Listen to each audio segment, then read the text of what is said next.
देहरादून विधानसभा में शीतकालीन सत्र शुरू हो रहा है और सदन के पटल पर 9 संशोधन विधेयक जो हैं वो रखे जाएंगे। धर्मांतरण कानून से संबंधित संशोधन विधेयक भी रखा जाएगा। जबरन धर्मांतरण पर 7 से 10 साल तक सजा का प्रावधान है। वहीं सामूहिक धर्मांतरण को भी कानून के दायरे में लाया गया है। सदन में रखा जाएगा कूड़ा फेंकना थूकना संशोधन विधेयक भी। वहीं शाम 4 बजे वित्त मंत्री सप्लीमेंट्री बजट भी पेश करेंगे और इसके साथ ही उत्तराखंड दुकान और स्थापन संशोधन विधेयक भी पटल पर टेबल किया जाएगा। विधेयक के तहत ही शॉपिंग मॉल, व्यापारिक प्रतिष्ठानों में काम करने वाले कर्मचारियों के लिए अब बैठने की व्यवस्था भी करनी होगी। अभी तक वो ड्यूटी के दौरान ज्यादातर समय काउंटर या फिर अन्य जगहों पर खड़े रहते हैं। वहीं सेशन की शुरुआत में ही विपक्ष कानून व्यवस्था पर चर्चा की मांग कर सकता है। अंकिता मर्डर केस में वीआईपी के नाम को लेकर माहौल गरमा सकता है और इसके साथ ही यूके SSSC परीक्षा घोटाले पर भी सरकार को घेरने की तैयारी है।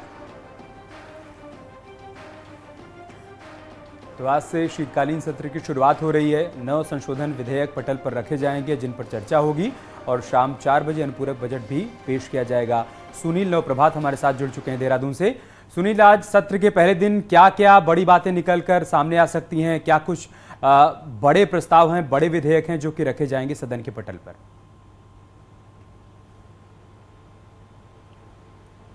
देखिए, आज जब सदन की जो कार्रवाई आज पहले दिन की शुरू होगी, सबसे बड़े जो 9 संशोधन विधेयक आज सदन के पटल पर रखे जाएंगे, उसमें जो राज्य आंदोलनकारियों को या उनके आश्रितों को सरकारी नौकरियों में 10% क्षैतिज आरक्षण का जो मसला था, जिस पर लंबे समय से यहाँ पर आंदोलनकारी आंदोलन कर रहे थे राज्य आंदोलनकारी, ये राजभवन ने वापस लौटा दिया था इस संशोधन विधेयक को कुछ आपत्तियों के साथ।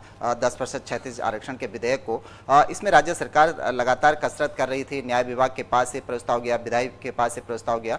आज सदन के पटल पर एक बार फिर से ये विधेयक लाया जा सकता है सदन की अनुमति के लिए कि जो राज्य आंदोलनकारी हैं उनके आश्रितों को सरकारी नौकरियों में 10% क्षैतिज आरक्षण दिया जाए। ये एक महत्वपूर्ण विधेयक होगा जो आज सदन के पटल पर रखा जाएगा। इसके साथ ही धर्मांतरण कानून को लेकर भी जो संशोधन विधेयक है, जिस पर अभी जो 17 नवंबर को जो यहाँ पर कैबिनेट हुई थी, कैबिनेट ने अपनी संस्तुति दी थी, अपनी मोहर लगाई थी, वो धर्मांतरण कानून में संशोधन विधेयक भी आज सदन के पटल पर रखा जाएगा। इसके तहत उत्तराखंड में अब जो जबरन धर्मांतरण है उस पर कठोर सजा का प्रावधान किया गया है। 2018 में जब उत्तराखंड में धर्मांतरण कानून आया था तो 1 से 5 साल की सजा थी जबरन धर्मांतरण पर, लेकिन अब इसे यूपी की तर्ज पर बढ़ा दिया गया है। अब 2 से 7 साल तक की सजा जो है वो जबरन धर्मांतरण पर हो सकती है। इसके साथ ही यदि आप सामूहिक धर्मांतरण का कहीं पर केस आता है तो उत्तराखंड में अभी तक इसके लिए कुछ प्रावधान नहीं थे, लेकिन अब इसमें भी ठोस सजा का प्रावधान किया गया और मैक्सिमम 10 साल तक की सजा आपको जबरन धर्मांतरण पर, सामूहिक धर्मांतरण पर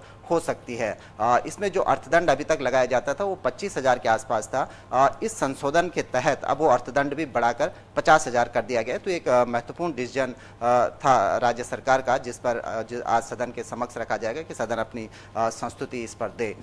इसके साथ ही कूड़ा फेंकना और सार्वजनिक स्थानों पर थूकने का जो यहाँ पर एक प्रावधान किया गया था, उसके तहत भी जो धनराशि थी उसको बढ़ा दिया गया है। तो ये कुछ विधेयक हैं मोटे तौर पर जो आज महत्वपूर्ण है, जिन पर लोगों की नज़र रहेगी, हमारी नज़र रहेगी। इसके साथ साथ आज अनुपूरक बजट भी पेश होना है। करीब 5,000 करोड़ के आसपास अनुपूरक बजट है, जिसको शाम की पाली में शाम 4 बजे वित्त मंत्री सदन के पटल पर रखेंगे। जी बिल्कुल सुनील, एक ये भी है क्योंकि आज से सत्र की जब शुरुआत हो रही है तो 2 अहम बातें सामने आती हैं। एक तो अंकिता मर्डर केस और दूसरा है यूके SSSC। ये मामला जो है वो सबसे ज्यादा गरमा सकता है क्योंकि विपक्ष इसी को लेकर सरकार को घेरने की पूरी तरीके से कोशिश करेगा।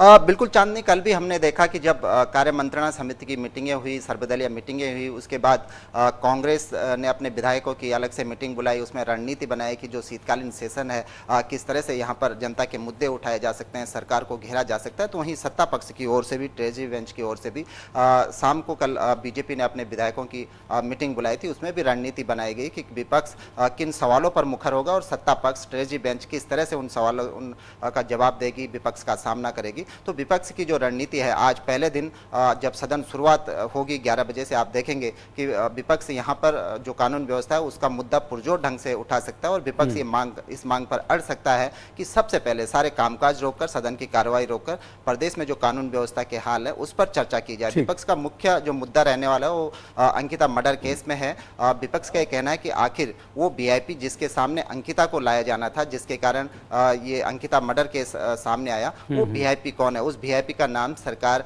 क्यों नहीं सार्वजनिक करती, क्यों नहीं जनता के सामने पेश करती।